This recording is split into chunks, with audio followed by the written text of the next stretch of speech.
Long story short, I've been covering my sister's rent and childcare costs for the last 2 years. Since she claimed she was going back to school, I recently learned she's not returned to school, so I cut her off. Our mother's angry since this runs the risk of having my toddler niece out on the streets. I told my mom that it wasn't my problem at this point. My sister lied, and she didn't follow through on her end of the deal. My phone has been blown up by my family calling me heartless. Am I really in the wrong? Was I being overly harsh and unsympathetic towards my sister? I've paid over $42,000 for rent alone, and probably around $19,000 for childcare.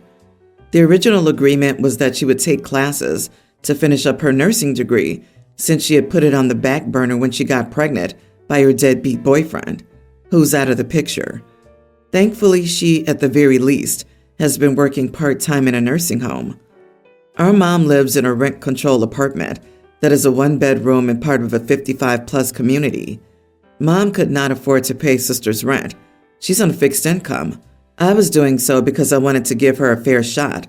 No one else will step up, but I've blocked all their numbers on my phone and WhatsApp.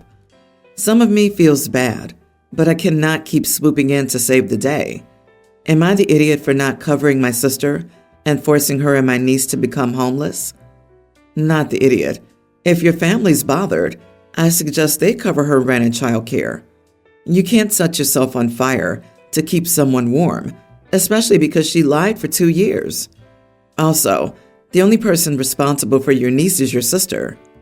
Agreed. She's responsible for getting child support from her ex-boyfriend. I hate that the successful person who did things right in the family is expected to cover the deadbeat's butt. I see this so much. $61,000 is a ton to blow on someone else's mess, even family. The sister should feel like a loser whenever they accept the money. If they don't, then they're entitled as heck and are playing the victim. She was mooching for 2 years, and this family is telling OP that they're the villain? Child, please. I can't believe they aren't extremely grateful for the 2 years of support. Do something nice, and you're obligated for life. Think of the amount of assistance you've provided. Public assistance ends eventually. Has she applied for it too? Or is it just easier for her to sponge forever? Oh no. Now sister might have to get horrors, a job, and support herself and her child without sponging off you. What has she been doing for the last 2 years? Since you said you've been covering for childcare, there's part of the day that she's free. Has she been working? Has she been binging Netflix? What has she been doing? Jesus, she scammed you for 2 years. If your mom is upset, she can pay the funds or take your niece in. Tell her, I paid for 2 years. It's your turn. And to every person who texts you, reply with, here's sister's Venmo. You're free to send her as much as you'd like to help her out. People who lie about educational funds are scum. Too many folks struggle to get that opportunity, and she squandered it. My husband, 67, and I, 67 female, have 3 kids and 7 grandkids. Our youngest son, Merlin, 34, has 2 kids with his wife. They're twins, young teens, 1 boy, Towns, and 1 girl, Emmeline. We see all of our grandkids and kids often and love them very much. Towns is our sporty one. He plays baseball and loves it. He's also the sensitive grandchild. He's not afraid to cry if he's sad. Emmeline's our artist. She's always painting, drawing, or knitting. As you may be able to tell, we love to support our grandkids' passions and interests in any way possible. Every year, Christmas breakfast is done at our house. My husband and I love having everyone come over. The grandkids all get gifts at their houses and then come over here. We eat and then they open gifts from us. We also get gifts for our kids and their spouses. On Sunday, we had our kids and grandkids over to help decorate for Christmas. After some decorating, we took a break to make dinner. When dinner was ready, Merlin and his wife were joking about how their kids might be on a naughty list after they got in trouble at school. We asked what happened. Towns got in trouble for selling snacks. Towns has a friend whom he met on vacation a few months ago, a boy from Panama. They both love baseball and will send each other gifts or souvenirs and snacks from each kid's country. Towns said that he sold some of the snacks this boy sent him with the boy's permission, which was against school rules. He got 2 days of detention and said what was worse was his coach telling him he's disappointed in him since he's usually a good kid. Then we asked what Emmeline had done, and she didn't answer because she said she was being unfairly bullied for it. Towns then started to look like he was going to hold back tears. We asked him if he needed to talk to someone, and he asked to talk to me. He said that Emmeline had said some racist things to a Hispanic boy, making jokes about his culture and heritage, and how she got suspended for 3 days, and that she was getting some pushback, but he thought it was justified pushback. I then asked my husband to speak to me, and after talking, we asked Merlin to talk to us. We told Merlin we were concerned about Emmeline's behavior, and he said that both kids got in trouble, so we should also be concerned about Towns. We told him it wasn't the same, and also told him he needed to address Towns' feelings about this. He dismissed us. We then told him that if he didn't take these actions, he and Emmeline wouldn't be getting Christmas gifts. He then talked to his wife, and I could see her getting uncomfortable. When they got home, he called me to say I was acting immature and overstepping my bounds. He said that he's the parent, that he and his wife get to call the shots in his house, and that we were being petty. Am I the idiot? You are the idiot. Why does it seem like everything revolves around Towns for you? Why should your son address Towns' feelings in regard to Emmeline's punishment? Surely she deserves punishment, but that shouldn't be dictated at all by her brother. First, I think you're unfairly interfering in your son's parenting. If you want to have a frank conversation with Emmeline, then that seems reasonable, but setting ultimatums with your adult son is ridiculous. Second, I think you have favorites here. Emmeline's her own person and should be treated as such. She's not an extension of Towns' feelings. She's her own person. I wouldn't be surprised if that's why your son pushed back. I think it's totally appropriate to be disappointed in your granddaughter for saying awful things, and as a grandparent, you should talk to her about it. But you are the idiot for using Christmas as a tool for punishment. Christmas and birthdays should stand alone. P.S. I'm curious how a kid gets 2 days of detention for selling snacks. That's crazy. Both kids received punishment from school authorities for breaking school policies. Emmeline received 3 days, 1 day more than your grandson. While it's positive your grandson talks to you about his concerns, the answer isn't for you to insert yourself, act like a superior court arbiter, and demand greater punishment, or you'll withhold Christmas gifts. So manipulative. Shame on you. My wife, 38, and I, 40, have been married 9 years. We have a preteen son together, and she has a teen daughter, Jenna, from a previous relationship. And I have an 18-year-old daughter, Dawn, and a young teen daughter from my ex-wife. Dawn still lives at home, finishing up her senior year this year. She's been my easy one. She earned money since she was 10, babysitting and cleaning, and working since she was 14. She's been at her current job for the last 2 years, saving up money and doing nails on the side. She's also in all honors this year, with an A average so far. So my ex-wife and I decided it was okay for me to give her my brother's car he was selling. I got a great deal for it. We felt she really deserved it. When I told my wife this, she got upset because my stepdaughter just got her license a few weeks ago. Jenna doesn't have a job and can't pay for car insurance, nor has she been on the road that long. I told my wife this, and she said that Jenna would feel like I'm favoring Dawn, and that she honestly doesn't blame her, because that's what it looks like. I told her that wasn't it, and that Jenna could borrow our car. But I felt Dawn really earned it this year, and she's 18 and has 3 years of driving experience. She argued that Jenna deserves it as well, and I said, well, Jenna does get good grades.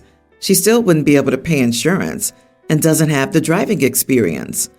My wife then got angry and said she should have been included in this decision, not my ex-wife, since Dawn lives with us, and how it was being unfair. She made herself a strong drink, went into the living room, and told me I caused her to do that.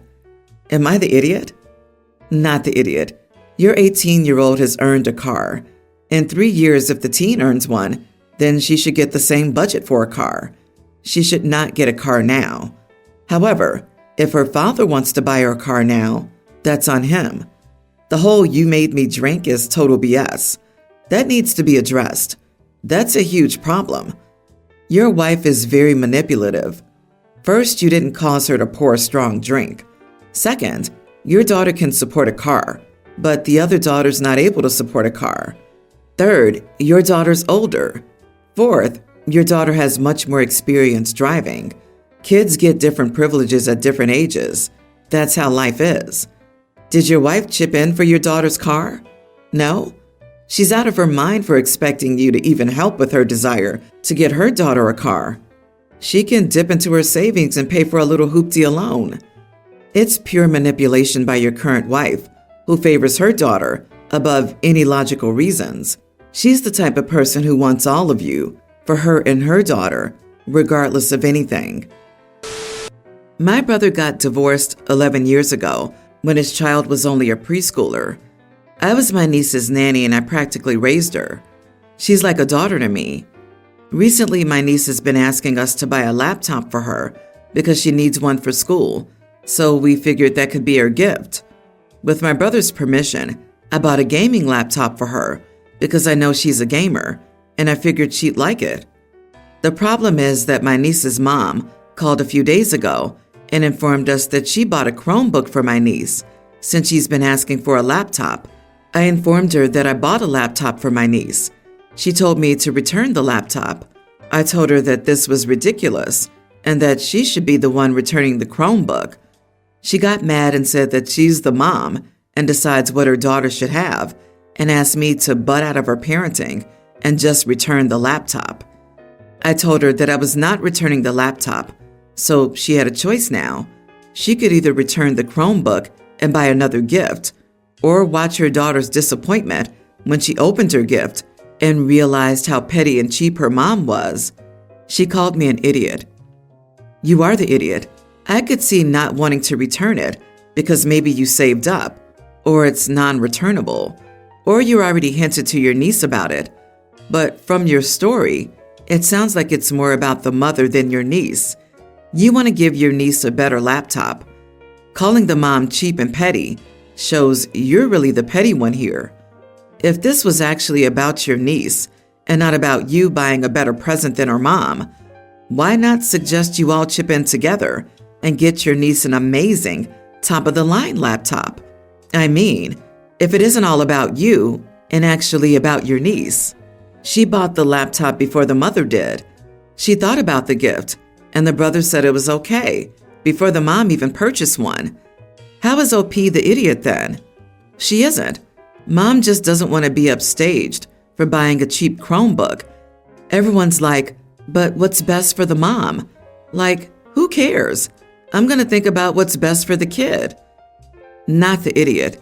Clearly, the laptop you bought would be a better gift than a Chromebook.